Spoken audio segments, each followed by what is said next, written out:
தலைகளை தாழ்த்தி கண்களை மூடி நாம் ஜெபிப்போம். எங்களை நேசிக்கிற நல்ல தகப்பனே, நீ தந்த இந்த நல்ல வேளைக்காக நன்றி செலுத்துகிறோம் அப்பா. நீர் சர்வ வல்லமை உள்ள தேவன் ஆண்டவரே. நீர் இரக்கங்களின் அதிபதி. எங்களோடு கூட நீர் பேசுகிற கர்த்தர் அப்பா.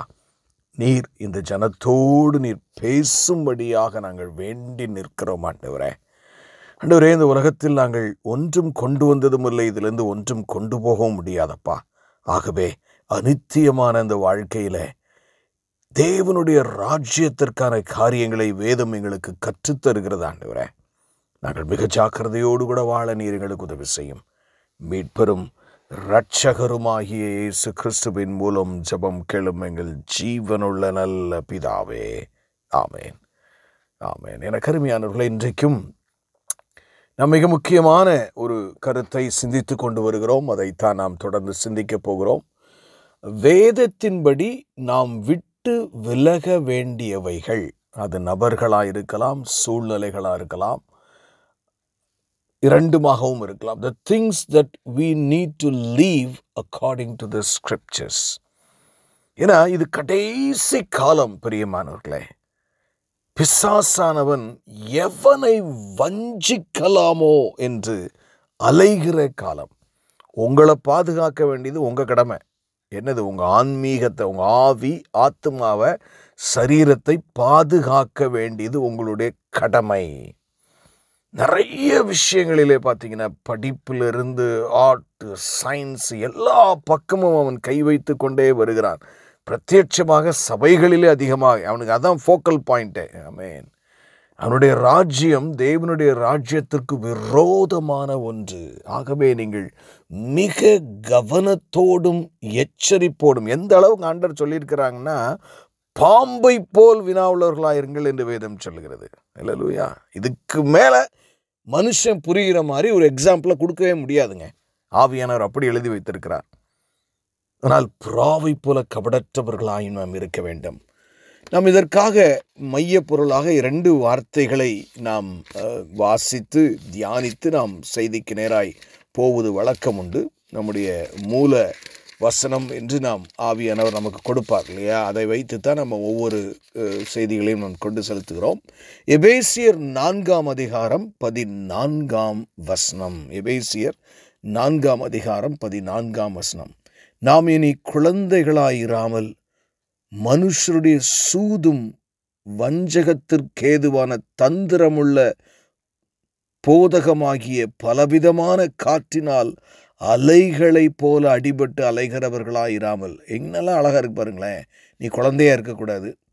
ஏன்னா சூது, மனுஷனுடைய சூது, வஞ்சகத்திற்கு, தந்திரத்திற்கும், தவறான போதனைக்கெல்லாம் நீ ரொம்ப விலகியோடி எச்சரிக்கையாக இருக்க வேண்டும். அல்லேலூயா. ஏன்னா ஆண்டவர் அதை நமக்கு மிக தெளிவாக சொல்லுகிறதை பார்க்கணும். நம்ம நேற்று கூட நம்ம பார்த்தோம். ஏன்னா 2 தீமோத்தேயிலே 5ஆம் அதிகாரத்தின் கடைசி பகுதியும் இப்படித்தான். 5ஆம் அதிகாரத்தில் மன்னிக்கும் 3ஆம் அதிகாரத்தில் 2 தீமோத்தேயு 3ஆம் அதிகாரம் 5ஆம் வசனத்தின் கடைசி பகுதி. இப்படிப்பட்டவர்களை நீ விட்டு விலகு. You have to be very careful. உங்கள் ஆன்மீகத்தை பாதுகாக்கிற, ஏன்னா எப்படி ஒரு யுத்தத்தில் சரியான காரியங்களெல்லாம் அணிந்து போர்ச்சேவகர்கள் செல்வார்களோ அப்படி நீங்கள் மிக கவனமாக செல்ல வேண்டும், வாழ வேண்டும். இதில் எப்படின்னா, when it comes to persons, ஆட்கள் அதில் வரும்போது we should love them. அவங்கள நேசிக்கணும், அவங்களுக்காக ஜெபிக்கணும், அவங்கள மன்னிக்கணும். ஏன்னா அவங்களுக்கு ஆபத்து வரும்போது அவங்களுக்கு நம்ம உதவி செய்யணும். இதில் எந்த மாற்றமும் இல்லை. ஏன்னா இது ஒரு சர்ச்சைக்குரிய வார்த்தைகள். ஆகவே தான் இதை இவ்வளோ ஆழமாக சொல்லுகிறேன். எனக்கு ஒருத்தனை பிடிக்காது, அதனால் அவன் பூரா கெட்டேன், அவனை விட்டு நான் விலகணும், நீங்கள் அப்படி சொல்லவே முடியாது. அல்லேலூயா. The Holy Spirit should confirm the persons and the situations. ஆவியானவர் தான் உங்களுக்கு தெளிவாக இவன்ட்ட நீ ஜாக்கிரதையாரு, இவன்ட்ட நீ ஜாக்கிரதை, கொஞ்சம் டிஸ்டன்ஸ் மெயின்டைன் பண்ணிக்க, இந்த சூழ்நிலையை விட்டு நீ ஓடிரு, தெளிவாக ஆண்டவர் சொல்லுவார். ஆமேன். எனக்கு அருமையான தேவ ஜனமே, விபச்சாரமான ஒரு சூழ்நிலையில், அது அசுத்தமான சூழ்நிலைக்கு நீங்கள் ஓட தான் செய்யணும். நடந்து போனீங்கன்னா கூட டேஞ்சர். பைபிள் அது நடந்து போகாத அப்படின்னு சொல்லுது. ஓடிரு. அப்படி அநேக காரியங்கள் நமக்கு சொல்லப்பட்டிருக்கிறது பிரியமானவர்களே. ஆமேன், ஆமேன். ஏன்னா நமக்கு வந்து பார்த்தீங்கன்னா, நம்ம ஏற்கனவே அதை பார்க்குறோம். The people outside the church, அது ஒரு கேட்டகரி. சபைக்கு வெளியே, ஏன்னா நமக்கு அது நம்ம கவனமாக இருக்கணும். அடுத்த ஒரு கேட்டகரி என்னென்னா, பீப்புள் இன்சைட் த சர்ச், சபைக்குள்ள நம்ம எப்படி கவனமாக இருக்கணும் அப்படின்னு நம்ம பார்க்க வேண்டி இருக்கிறது. அடுத்து பார்த்தீங்கன்னா சூழ்நிலைகள், சிச்சுவேஷன்ஸ். ஆமேன். அதுக்கப்புறம் பார்த்தீங்கன்னா, நான் ஸ்பெசிஃபிக்காகவே நமக்கு ஆவியான சில கேரக்டர் குணாதிசயங்களில் நம்ம ரொம்ப கேர்ஃபுல்லாக இருக்க வேண்டும். அல்லேலூயா. ஆமேன், ஆமேன், ஆமேன். இச்சை கடுத்த காரியங்கள், சிலர் பார்த்தீங்கன்னா எப்போ பார்த்தாலும் பணம் பணம் பணம், அதை அப்படி செய்யணும், இது எப்படி போட்டோம், அப்படி இப்படி அப்படி என்று சொல்லி, அதாவது பணம் ரொம்ப அவசியம். But the love of money you should run away. Amen. பண ஆசை மகாவேதனையான ஒன்று. ஆமேன். இந்த வசனத்தை நான் உங்களுக்கு எதுலெல்லாம் நீங்கள் கேர்ஃபுல்லாக இருக்கணும், யாரெல்லாம் விட்டு விலகணும் என்று சொல்லணும்னா, வசனத்தின்படி தான் நான் உங்களுக்கு சொல்லுவேன். இருந்த பொழுதிலும் நீங்கள் வேதாகமத்தை, நான் அண்ணன் பிரசங்கம் பண்ணிட்டாங்க அப்படின்னு நீங்கள் எடுக்காமல், நீங்கள் வேதாகமத்தை எடுத்து இந்த செய்தியின்படி சொல்லுகிறது சரிதானா என்று நீங்கள் சீர்தூக்கி பார்க்க நான் உங்களை அழைக்கிறேன். ரொம்ப முக்கியம். அல்லேலூயா. இப்போ நம்ம நேற்று ஒரு காரியத்தை போன தடவை நம்ம பார்த்துருக்குறோம். 2 தீமோத்தேயு 3ஆம் அதிகாரத்திலிருந்து 1-5 வசனங்களை நாம் கண்டோம். இன்றைக்கு மற்றும் சில காரியங்கள், எவைகளில் எல்லாம் நாம் கவனமாயிருந்து விலக வேண்டும் என்பதை வேதாகமம் சொல்லுகிறதோ அதை நாம் இன்றைக்கும் நாம் தியானிக்க போகிறோம். 1 கொரிந்தியர் 5ஆம் அதிகாரம் 10 வாசிக்கிறேன். அதாவது உலகத்தில் தான் நாம் வாழ்கிறோம். அதனால தான் அங்கே பரிசுத்த பவுல் கொரிந்தியருக்கு அங்கே ஒரு சூழ்நிலைக்காக எழுதுகிறார். அப்போ என்ன சொல்கிறாருன்னு பாருங்கள். 1 கொரிந்தியர் 5ஆம் அதிகாரம் 10ஆம் வசனம். ஆனாலும் இவ்வுலகத்தில் உள்ள விபச்சாரக்காரர், பொருளாசைக்காரர், கொள்ளைக்காரர், விக்கிர ஆராதனைக்காரர் இவர்களோட எவ்வளவும் கலந்திருக்க கூடாதென்று நான் எழுதவில்லை. அப்படியானால் நீங்கள் உலகத்தை விட்டு நீங்கி போக வேண்டியதாக இருக்குமே. ஆமேன். உலகத்தில் சுற்றி வர பல தரப்பட்ட மக்கள் இருக்கிறாங்க. நான் ரொம்ப ஃபோக்கஸ் பண்ணல. ஆனால் பவுல் எழுதுகிறார், நான் உங்களுக்கு எழுதினது என்னவென்றால், தெளிவுபடுத்துகிறாரு. ஆமேன். சகோதரன் எனப்பட்ட ஒருவன் சபைக்குள்ளே வந்துட்டார். அப்படி ஜூம் பண்ணி அப்படின்னு சகோதரன் சொல்கிறவன், அதாவது விசுவாசி என்று தன்னை சொல்லிக் கொள்ளுகிறவன், ஊழியக்காரன் என்று தன்னை சொல்லிக் கொள்ளுகிறவன், தன்னை ஒரு என்ன சொல்றது, ஒவ்வொரு பிலீவர் அப்படின்னு சொல்லிக் கொள்ளுகிறவன், ஆவியை பெற்றவன் என்று சொல்லிக் கொள்ளுகிறவன். இங்க வசனம் ஜூம் பண்ணி வந்து நிப்பாட்டுது. அல்லேலூயா. எச்சரிக்கை பிரியமானவர்களே, இது கடைசி காலம். நான் உங்களுக்கு எழுதுவது என்னவெனில், சகோதரன் எனப்பட்ட ஒருவன் விபச்சாரக்காரனாவது.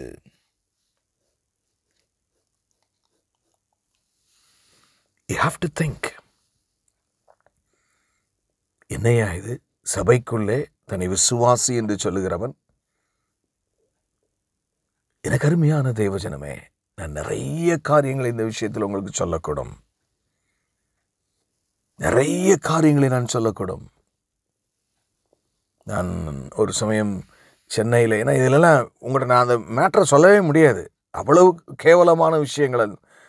அதாவது ஒரு பாஸ்டர்ஸ் அசோசியேஷன் அப்படிங்கிற ஒரு இதில் என்னுடைய நண்பனால் ஒரு தலைவனாக இருந்த போகும், அவர்கள் பேசுகிற கான்வர்சேஷனை கேட்ட உடனே பார்த்தீங்கன்னா, நான் எந்த ஊழியக்காரங்கிட்டையும் இனிமேல் நான் போகக்கூடாதுங்கிற முடிவுக்கு எடுத்த அந்த அளவிற்கு அவ்விசுவாசிகளிடத்திலும் காணப்படாத அசுத்தங்கள் பேசப்படுகிறதெல்லாம் நான் கண்டேன். நான் எல்லாரும் அப்படின்னு நான் ஜென்ரலைஸ் பண்ணல, ஒரு சிலர் இப்படி மோசமாக இருக்கிறார்கள். அதைத்தான் இங்கே பவுலடியார்கள் 5ஆம் அதிகாரத்தில் சொல்லுகிறார்.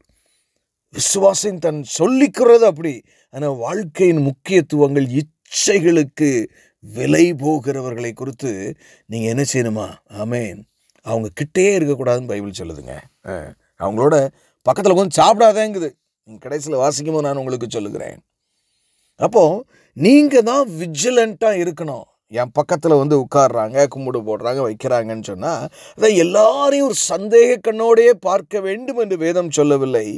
எவைகள் உறுதியாக தெரிகிறதோ அதில் வந்து அவன் பணக்காரனாக இருக்கிறான், அவன் ரொம்ப படித்தவர், அவ்வளோ டேலண்டட் மேன். இந்த ஒரு சின்ன வீக்னஸ் தான் அவருக்கு இருக்கு. பாவம், அவர் என்ன செய்வார்? இந்த மாதிரி இரக்க சிந்தனைகள் மிக ஆபத்தானது. இவரை நம்ம விலக்கிட்டோன்னா மேலே பாஸ்டர் மேலிடம் என்ன நம்ம செய்வார்கள்? அதாவது அவனை துரத்த முடியாட்டா கூட நீங்கள் கொஞ்சம் டிஸ்டன்ஸில் இருக்கிறது நல்லது. ஏன்னா நான் சொல்லவில்லை பிரியமானவர்களே, கர்த்தருடைய வேதம் சொல்லுகிறது, விபச்சாரக்காரனாவது பொருளாசைக்காரனாவது. இந்த கேட்டகரியில் நம்ம சபைகளுக்குள்ள விசுவாசி எவ்வளவு பேர் இருக்கான்னு பாருங்க. அதாவது அவங்களுடைய ப்ரியாரிட்டியே பொருள் ஆசை தான். இன்னைக்கு நிறைய இடங்களிலே பார்க்கும் பொழுது தனக்கு அந்த பொருள் ஆசையின் காரியங்கள் வேண்டும் என்று சொல்லி எவ்வளவு கடன் மேல் கடன், கடன் மேல் கடன். எனக்கெல்லாம் பார்த்தீங்கன்னா ஒரு நபரை நான் அறிவேன். என்னோடு வேலை பார்த்த எனக்கு கீழ் இருந்த ஒரு ஒரு தம்பி. அதாவது வீடு கட்டணும் அப்படின்னு ஆரம்பிக்கிறது. அப்புறம் பார்த்தா என்ன இது சின்ன ரூம், இன்னும் 2 ரூமை போடுவோங்கிறது. அப்புறம் பக்கத்து வீட்டிலேருந்து ஒருத்தன் சொல்லுவான், அதை நீ மாடியும் சேர்த்து கட்டுமா. அப்புறம் அது எல்லாம் போட்டு எடுத்து கடைசியில் ஏகப்பட்ட கடனாகி ஆஃபீஸ்லேயே கயறு போட்டு சூசைட் பண்ணி தொங்கணும்னு முடிவு பண்ணது எனக்கு ஆவியான வெளிப்படுத்தி அவனோட உட்காந்து பேசி அவனுக்கு ஆலோசனை கொடுத்து அவனுக்கு பிறகு மேற்கொண்டதை கடனை அடைக்கிறதுக்கு சில வருமான வழிகளை எல்லாம் சொல்லி கொடுத்து அன்றைக்கு அவன் உயிரை காப்பாற்ற தேவன் கிருபை செய்யலாம். அன்றைக்கே ஆஃபீஸில் சூசைட் பண்ணி செத்துருப்பான். அப்போ எவ்வளோ விஜிலண்ட்டாக நாம் இருக்க வேண்டி இருக்கிறது என்று பாருங்கள்.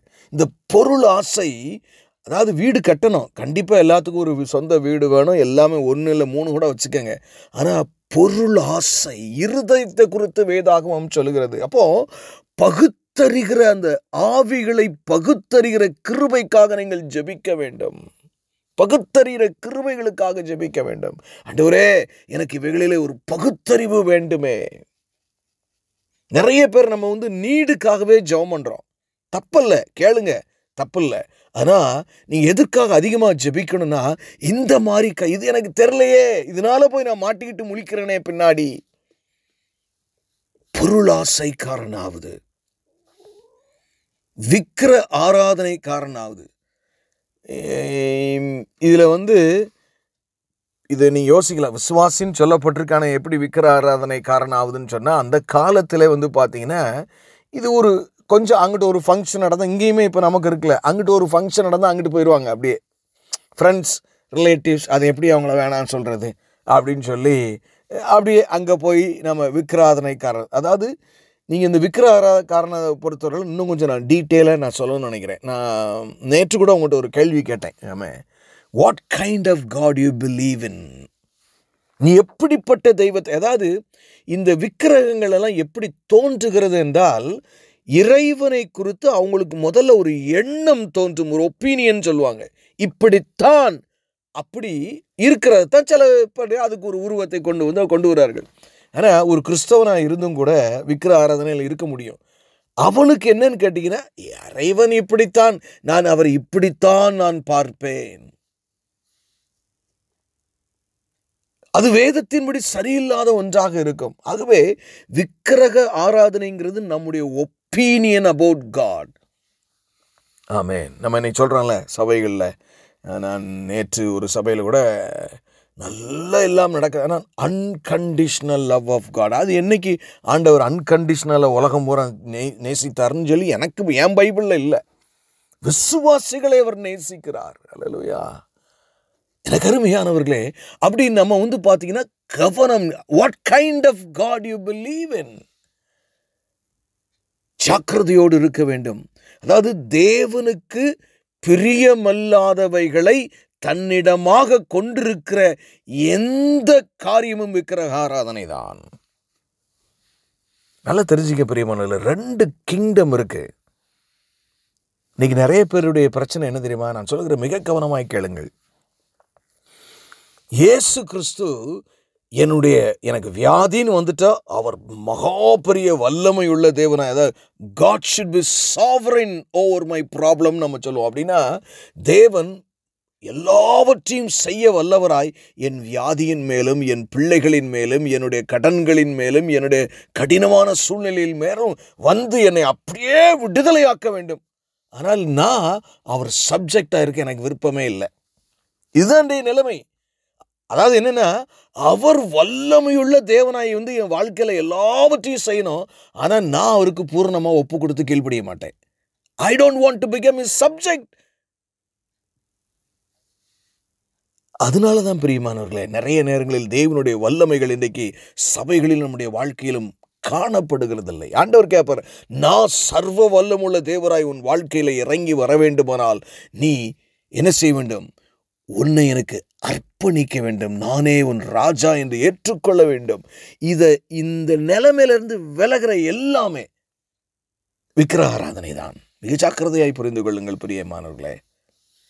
அடுத்து பார்த்தீங்கன்னா,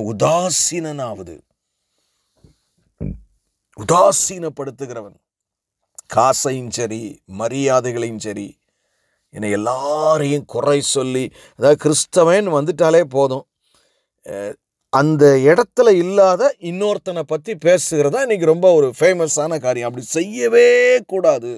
நம்முடைய விசேஷமாக நம்முடைய அற்புத தொடர் ஊழியத்தில் இருக்கிற யாருமே, யார் 2 பேர் இருக்குமோ அவங்கள மட்டும்தான் பேசணும். 3வது ஆளை பற்றி பேசணும்னா அவங்களுடைய நல்ல காரியங்களை பேசலாம், இல்லைன்னா அவங்களுக்காக ஜெபிக்கலாம். நாம் மிக கவனமாக உதாசீனனையாவது, வெறியனையாவது, கொள்ளைக்காரனையாவது இருந்தால், அது அடுத்தவன் பொருள் ஆசைப்படுறது என்னங்க, அவனோட கலந்திருக்க கூடாது. அப்படிப்பட்டவனுடன் கூட புசிக்கவும் கூடாது. நான் சொல்லலைங்க, உங்க வேதம் தாங்க சொல்லுது. ஹல்லேலூயா. புறம்பே இருக்கிறவர்களை குறித்து தீர்ப்பு செய்கிறது என் காரியம். அதாவது சபையை விட்டு வெளியில இருக்கிறவங்களை குறித்து நான் சொல்ல வேண்டிய அவசியம் இல்லை. உள்ளே இருக்கிறவர்களை குறித்தல்லவோ நீங்கள் தீர்ப்பு செய்கிறீர்கள். புறம்பே இருக்கிறவர்களை குறித்து தேவனே தீர்ப்பு செய்வார். நியாய தீர்ப்பில் எல்லாரையும் கொண்டாந்து நிப்பாட்டிடுவார். ஆனால் நீ உள்ள கவனமர் ஆகையால் இந்த பொல்லாதவனை உங்களை விட்டு தள்ளி போடுங்க. ஒரு மனுஷன் கொரிந்தி சபையில் அவ்வளவு இந்த மாதிரி காம விகாரம் இந்த பிரச்சனையை பூரா பண்ணிக்கிட்டு ஒரு தாதா மாதிரி ஒருத்தன் இருக்கான்னு நினைக்கிறேன். அவனை தூக்கி போடுறதுக்கு யாரும் முடியல. அவனை தூக்கி போடுங்கிறாரு. தள்ளி போடுங்கள் அவனை. அப்போ கர்த்தர் எச்சரிக்கிற காரியத்திலே நாம் மிக கவனமாக இருக்க வேண்டும். அது உங்கள் மைண்ட் செட்டாக இருக்கணும். அப்போது இதுக்கெல்லாம் அதிகமாக ஜெபிக்க வேண்டும். ஏன்னா வேலை பார்க்குற இடத்துல, அக்கம் பக்கத்தில், சொந்தத்தில் இதிலெல்லாம் இருக்கத்தான் செய்யும். அந்த சபைக்குள்ளேயும் இருக்கத்தான் செய்யும். இது மிகுந்த ஞானம் தேவை. எடுத்தோம் கவுத்தோம்லாம் செய்ய முடியாது. நீங்கள் தேவ சமூகத்தில் அமர்ந்து இருக்க வேண்டும். அந்த அபிஷேகத்தை பெற வேண்டும். ஆண்டவரே, இந்த ஒரு காரியம் சபையிலே காணப்படுகிறது. இந்த ஒரு தனிப்பட்ட நபரோடு என் உறவிலே பிரச்சனை இருப்பதை காணப்படுகிறது. ஆனால் என்னை நான் சீர்தூக்கி பார்க்கும் பொழுது அதை செய்வதற்கான ஞானமும் அறிவும் புத்தியும் கூர்மையும் என்னிடத்தில் இல்லை. ஆகவே உம்முடைய சமூகத்தில் உபவாசத்தோடு வந்திருக்கிறேன். எனக்கு இதை சரி செய்வதற்கென்று பிரத்யட்சமான ஒரு அபிஷேகத்தை நீர் எனக்கு தாரும். கேட்க வேண்டும் பிரியமானவர்களே. 2 கொரிந்தியர் 6ஆம் அதிகாரத்தில் ரொம்ப முக்கியமான சில காரியங்கள் சொல்லப்பட்டிருக்கு. ஹல்லேலூயா, ஆமென். Major things. 2 கொரிந்தியர் 6ஆம் அதிகாரம் 14ஆம் வசனத்திலிருந்து நான் உங்களுக்கு வாசித்து காட்டுகிறேன். 2 கொரிந்தியர் 6ஆம் அதிகாரம் 14ஆம் வசனம். அந்நிய நுகத்திலே அவ்விசுவாசிகளுடன் பிணைக்கப்படாதிருங்கள். இந்த பிணைக்கப்படுதல்ங்கிற வார்த்தை வந்து இதில் ரொம்ப முக்கியமான வார்த்தை. அதாவது பிணைக்கப்படுதல்னாலே உங்களுக்கு புரியுதுல்ல, ஒன்று பர்மனண்ட்டாக லாக் பண்ணுற மாதிரி. கல்யாணம், சேர்ந்து வியாபாரம் பண்ணுதல், இதான் ஒரு அக்ரிமெண்ட். கடவுளை அறியாதவர்களோடு இது வந்து ஏன் அப்படி இல்லாமல் கிறிஸ்தவனாப்பில் ரொம்ப எல்லாவனும் யோக்கியனாக இருந்துருவானா, ஏன் ஒரு மிச்சவன் நல்லவனாக இருந்துடக்கூடாதா? இதெல்லாம் நீங்கள் என்கிட்ட கேட்காதீங்க. வேதம் அனுமதிக்கவில்லை. அதை மாத்திரம் தானே நான் சொல்ல முடியும். There may be certain exceptions there and there. ஆனால் என்றைக்குமே பிரியமானவர்களை நல்லா தெரிஞ்சுக்க, உங்கள் வாழ்க்கையிலே ஒரு கருத்தோ நீங்கள் விரும்புகிற காரியம் ஒன்று, ஆனால் எல்லாரும் வேறு விதமாய் சொல்லுகிறார்கள் என்றால், இதில் எது சரி என்பதை நீங்கள் வேதம் என்ன சொல்லுகிறதோ அதைத்தான் கடைசியாக எடுத்துக்கொள்ள வேண்டும். இன்னைக்கு பார்த்தீங்கன்னா கலாச்சாரத்தில் அநேக டிஃப்ரென்சஸ் வந்துடுச்சு. நம் வேதத்தில் போடப்பட்ட அநேக காரியங்கள் இன்னைக்கு சபைகளிலும் விசுவாசிகளுக்குள்ளும் பெரிதாக தெரியவில்லை. ஒரு ட்ரெஸ் கோடை எடுத்துக்கிட்டீங்கன்னா போதும். we don't follow that. சாதாரண விஷயங்கள். எப்படிப்பட்டவர்கள் சபையிலே ஒரு தலைவர்களாக எல்டராக இருக்கலாம், நம்ம நிறைய இது ஃபாலோ பண்ணல. அதனால் நீங்க கவனமா இருக்கு. இங்க வேதம் சொல்லுகிறது, அந்நிய நுகத்தில் சில சமயங்களில் பார்த்தா ரொம்ப வசதியான இடம், மாமா மச்சான் சொந்தக்காரன் அப்படிலாம் வரும்போது பார்த்தீங்கன்னா, உண்மையிலே சொல்கிறேங்க, ஒரு உண்மையான கிறிஸ்தவன் எல்லாரும் மாதிரியும் வியாபாரம் பண்ணி அப்படிலாம் பழைக்க முடியாத ஒரு காலத்தில் நாம் வந்திருக்கிறோம். ரொம்ப கஷ்டம். ஆனால் வேதாகம் மிக தெளிவாக அதை சொல்லுது. அந்நிய நுகத்திலே அவ்விசுவாசிகள், அதாவது இது எங்கே சொல்லுதுன்னா, கடவுளை அறியாதவர்கள். ஒருவேளை ஒரு விசுவாசி கொஞ்சம் முன்ன பின்ன இருந்தால் கூட அவனை சரி கட்டி அவனை கொண்டாடலாமான்னு பார்க்கணும். அதுலேயுமே நீங்கள் ஞானத்தோடு தான் இருக்க வேண்டும். இணைக்கப்படுதல், அக்ரிமெண்ட். சில சமயத்தில் பார்த்தா அவருக்காக இந்த ஷியூரிட்டியில் கையெழுத்து போடுறது, அவர் கடன் கட்டாவிட்டாலும் நான் கட்டி விடுவேன். இதனால நீங்கள் ரொம்ப ரொம்ப ஜாக்கிரதையாக இருக்க வேண்டும்.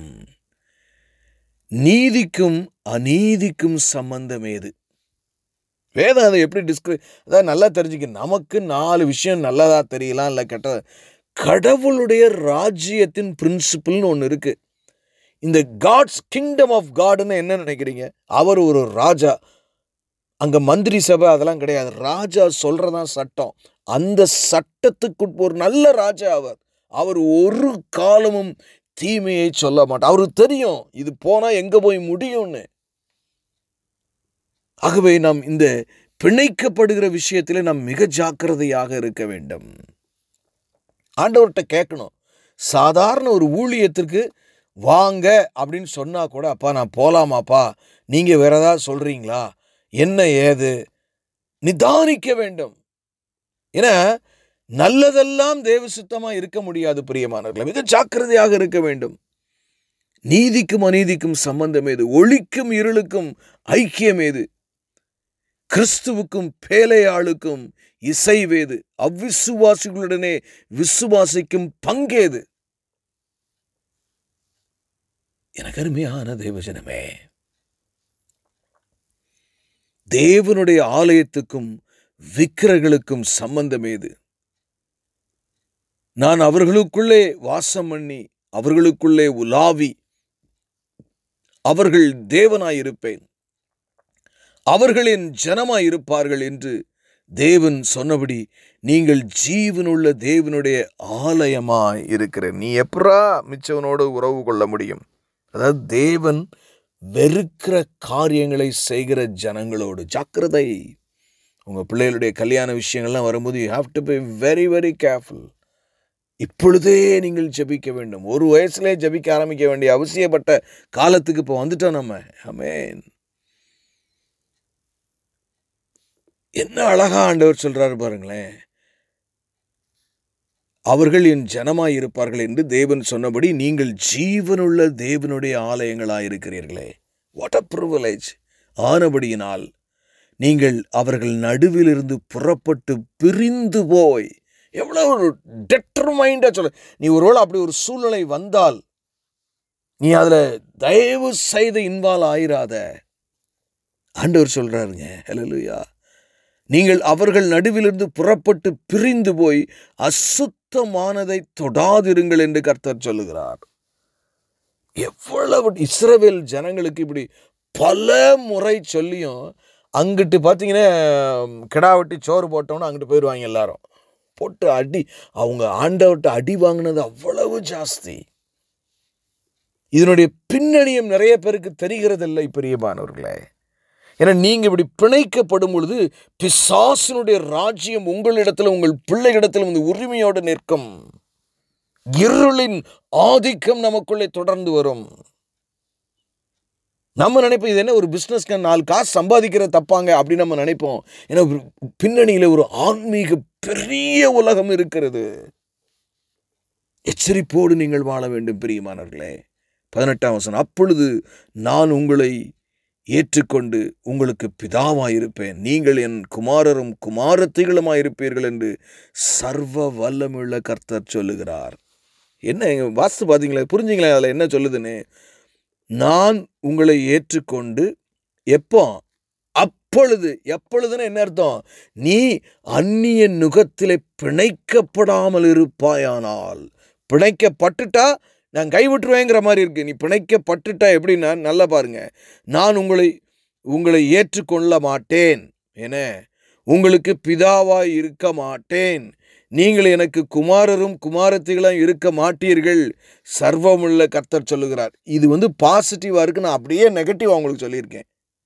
ஆனால் நீ அப்படி நான் சொல்கிற வார்த்தைக்கு கீழ்ப்படிஞ்சு நடந்தேன்னா, நான் உங்களை ஏற்றுக்கொண்டு, ஆமேன், உங்கள் பிதாவாயிருப்பேன், நீங்கள் எனக்கு குமாரரும் குமாரத்திகளுமாயிருப்பீர்கள் என்று சர்வ வல்லமுள்ள தேவன் சொல்லுகிறார். அல்லேலூயா. இன்னொரு சின்ன காரியத்தையும் கூட இன்றைக்கி பார்த்துட்டு நம்ம ஜெபம் பண்ணி முடிப்போம். எனக்கு அருமையான தேவ ஜனமே, உங்களை எச்சரிக்க வேண்டியது ஒரு ஊழியனாய் என்னுடைய கடமை. ஏன்னா உங்களுடைய குடும்பம், உங்களுடைய தனிப்பட்ட நலனில் மிகவும் ஆவியானவர் பிரியமாய் இருக்கிறார். ஆகவே நானும் அதில் பிரியமாய் இருக்கிறேன். ஏதோ நான் சத்தியத்தை மட்டும் சொல்லிட்டு அப்படியே போயிடணும், ஒரு தகப்பனாக உங்களுக்கு இருக்க வேண்டும் என்று நினைக்கிறேன். நீங்கள் பொருளாதாரத்தில் குறைவாக இருந்தாலும் நீங்கள் மேலே வரணும்னு ஆசைப்படுறேன். அதுக்கு ஆலோசனை கொடுக்கத்தான் இன்றைக்கு செய்கிறேன். எத்தனையோ காரியங்களை செய்கிறேன் பிரியமானவர்களே. ஆவியானவர் அதை செய்ய சொல்லுகிறார். நீதிமொழிகள் 14ஆம் அதிகாரம் 7ஆம் வசனம், மூடனுடைய முகத்துக்கு விலகிப்போ, அல்லேலூயா, அறிவுள்ள உதடுகளை அங்கே காண்பாய். மூடன் ஒருத்தனை இவன் என்ன சொன்னாலும் திருந்தவே மாட்டான் அப்படின்னு நான் இதான் சொல்லிட்டேன். நான் சொல்கிறேன், முதலே உங்களுக்கு சொன்னேன், இது சர்ச்சைக்குரிய காரியம். ஆகவே ஆவியானவர் உங்களுக்கு யாரை குறித்து எச்சரிக்கிறாரோ அவங்கள விட்டு நீங்கள் என்ன செய்யணும்? ஆமேன், அவங்க முகத்துக்கு சற்று விலகி இருக்கும். ஏன்னா கொஞ்சம் டிஸ்டன்ஸ், அதாவது ஹலோ ஹவ் ஆர் யூ கையை கொடுத்து நல்லா எல்லாமே பேசலாம்.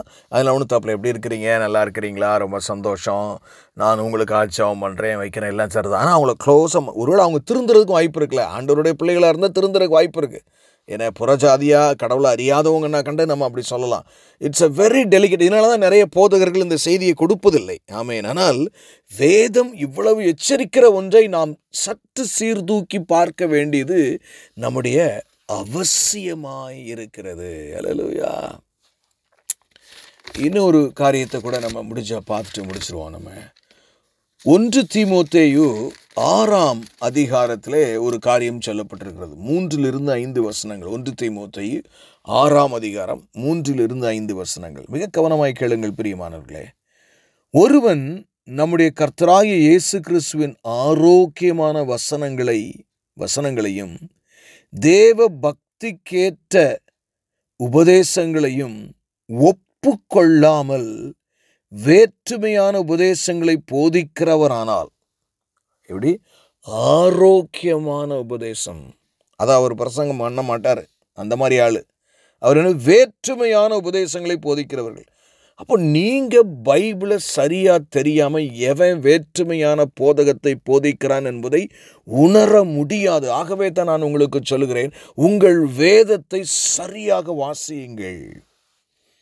அவன் இருமாப்புள்ளவனும், எப்படி அந்த வேதத்தை மாற்றி போதிக்கிறான்ல, கடவுளுடைய பார்வையில் அவன் எப்படிப்பட்டவன் வேதம் சொல்லு. அவன் இருமாப்புள்ளவனும் ஒன்றும் அறியாதவனும் தர்க்கங்களையும் வாக்குவாதங்களையும் பற்றி நோய் கொண்டவனுமாயிருக்கிறான். அவைகளாலே பொறாமையும் சண்டையும் தூஷணங்களும் பொல்லாத சம்சயங்களும் உண்டாகி கெட்ட சிந்தையுள்ளவர்களுக்கு சத்தியம் இல்லாதவர்களுக்கும் தேவ பக்தியை ஆதாய தொழில் என்று எண்ணுகிறவர்களுமாய் இருக்கிற மனுஷர்களாலே உண்டாகும் மாறுபாடான தர்க்கங்களும் பிறக்கும். இப்படிப்பட்டவர்களை விட்டு விலகு. நம்மளால தான் ஐடென்டிஃபையே நம்ம அந்த மாதிரி உபதேசம் தானே வேணும்னு நிறைய பேர் அலைகிறாங்க. எப்படி தள்ளி விடுவாங்க? எவ்வளவு பாருங்க, தேவ பக்திக்கேற்ற உபதேசங்களையும் ஒப்புக்கொள்ளாமல், பக்திக்கு ஏற்ற உபதேசம், அதாவது நீ மனம் திரும்பு, உன் பாவத்தை விடு, உனக்கு நியாய தீர்ப்பு வருகிறது, நீ நரகத்திற்கு போய் விடுவாய், அந்த 5 கன்னிகைகளைப் போல நான் உங்களை அறியேன், அக்கிரம செய்கைக்கார என்னை விட்டு அகன்று போங்கள் என்று சொல்லக்கூடிய வசனம் நீங்கள் எடுத்து பாருங்க. யூடியூப்ல போய் பாருங்களேன். 90% கர்த்தர் உங்களை எப்பொழுதுமே ஆசீர்வாதம் அவர்கிட்ட தான் வரணும். ப்ராஸ்பரிட்டி இல்லாமல் நீங்களும் இருக்க முடியாது, நானும் இருக்க முடியாதுங்க. ஆனால் அதாவது பிசாசுடைய வேலையை உங்கள் பேலன்ஸ் அப்படி உலட்டி விடுவான் பார்த்துங்க. இது இவர் சொல்கிறது சரிதானே. ஏன்னா அவர் சொல்கிற இந்த அடுத்து சொல்லப்பட்டிருக்கு பார்த்தீங்களா, வேற்றுமையான உபதேசங்களை போதிக்கிறவனானால் என்ன, நம்மளை பொறுத்தவரையில் அது கிறிஸ்துவுக்குள்ள இல்லாதவனாக இருந்தாலும் சரி, இருந்து போதிக்கிறவனாக இருந்தாலும் சரி, இப்படி உலட்டி விடுறவங்களை பார்த்தீங்கன்னா அவங்களுடைய கேரக்டர் எல்லாத்தையுமே பின்னாடி சொல்லப்பட்டிருக்கிறது. நீங்கள் ஜாக்கிரதையாக இருக்க வேண்டும். கண்களை மூடி நாம் ஜெபிப்போம்.